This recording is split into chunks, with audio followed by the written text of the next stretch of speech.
İradə xanım, bildiyimiz kimi 20-ci əsrin əvvəlləri Azərbaycan tarixində dönüş nöqtələri kimi xarakterizə olunur. Elədirsə, həmin dövrdə ölkəmizdə ümumiyyətlə xalqımızın siyasi şuurunun formalaşmasında hansı amillər rol oynayıb? Çox sağ olun sualınıza görə. Bu doğrudan da diqqətə layiq bir sualdır. Və təbii ki, bütün bu hadisələr, bütün bu cərəyanlar Rusiya imperiyasında cərəyan edən proseslər olmasaydı, bizim bugünkü mövzumuz da yəqin ki, alınmayacaqdı.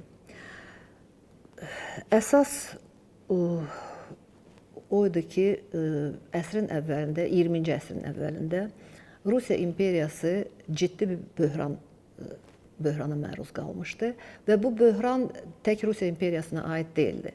Bu neft bumundan sonra iqtisadi böhranla əlaqədardır. Bu bütün dünyanı əhatə eləmişdi və təbii ki, hər dəfə böhran əmələ gələndə müəyyən bir narazılıqlar olur. Sosial partlayış olur və bu sosial narazılıqları birləşdirən təşkilatlar əmələ gəlir. Və təbii ki, bu problemlər yarandıqca insanlar daha çox, insanların həm siyasi, həm milli şuuru artmağa başlayır. Məhz belə bir şərait əsrin əvvəlində yaranmışdı.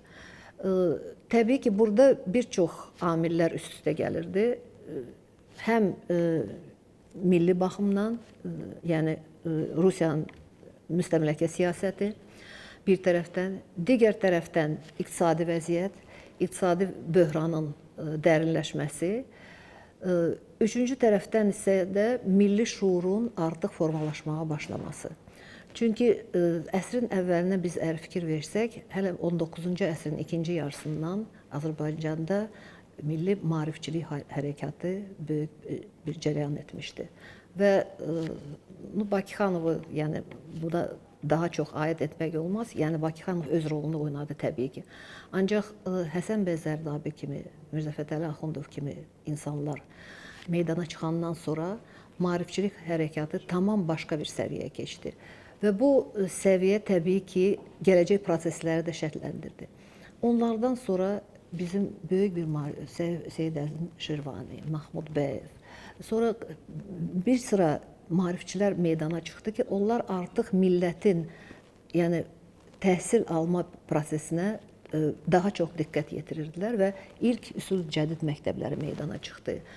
Rus-Tatar məktəblərindən, Rus-Azərbaycan müsəlman məktəblərindən başqa, təbii ki, bu Rusiyanın marağında idi ki, yəni müsəlman əhalisini rus dilinə, Rusiya mədəniyyətə daha da cəlb eləsin.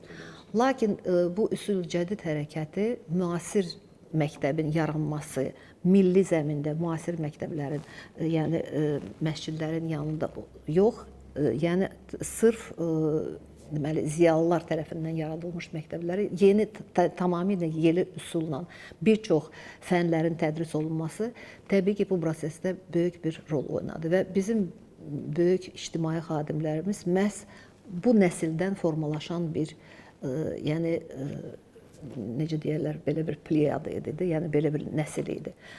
Onlar artıq maarifçilikdən siyasi hərəkətə keçdilər.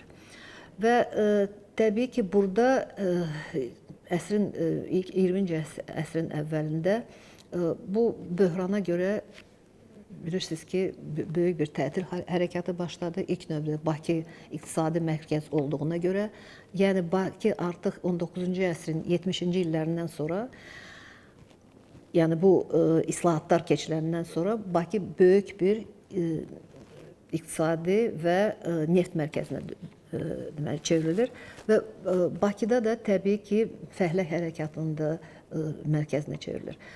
Burada da böyük bir rol tətil hərəkətinə, mən demək olar ki, diqqəti cəlb eləmək olar. Çünki bu tətil hərəkəti də olmasaydı, təbii ki, burada milli təşkilatlar da yaranacaqdı. Lakin bu tətil hərəkatı demək olar ki, bütün təbəqələri əhatə etdi. Tək deməli Rus, erməni, yaxudi və s. başqa bir millətləri yox, Azərbaycanlılar da ilk dəfə olaraq aktiv iştirak eləməyə başladılar. Ələlxüsus o dekabr tətilində ki, Azərbaycanın ən çox iştirak elədiyi dekabr tətili idi və dünyada ilk dəfə sahibkarlarla deməli fəhlələr arasında mazut konstitusiyası, yəni müqavilə bağlandı. Yəni bu vaxta qədər belə bir şey mövcud değildi dünyada. Və təbii ki, bu da böyük bir rol oynadı.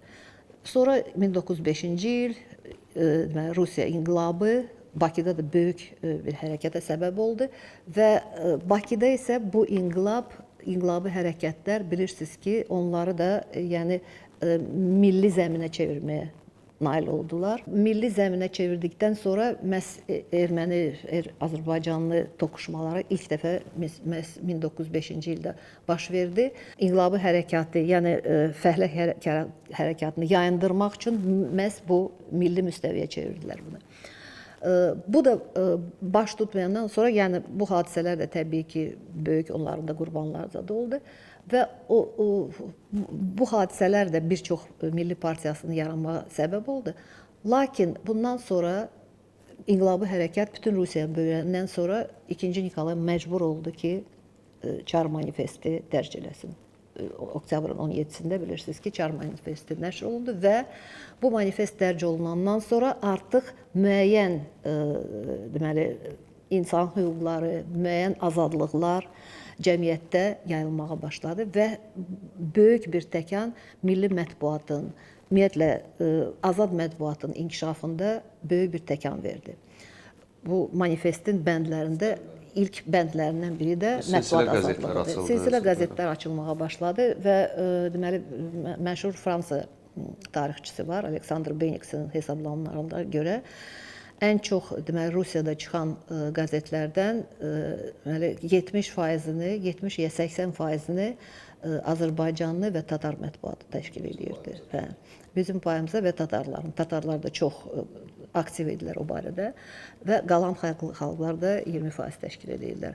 Bakıda 40-dan çox qəzet çap olundu. Təsəvvür eləyin ki, yəni bu qəzetlər kifayət qədər böyük rəqəmdir. O vaxt üçün belə inanılmaz rəqəmdir. Çünki onlar yəni heç kəsin demək olar ki, himayədarlar olanda da bir-iki qəzetin bəlkə himayədarı olurdu. Lakin insanların öz təşəbbüsü ilə, ziyalıların öz təşəbbüsü ilə çıxan qəzetlər idi. Və təbii ki, bu mətbuat böyük bir rol oynadı. Məhz ictimai hərəkatda da, partiyaların formalaşmasında da.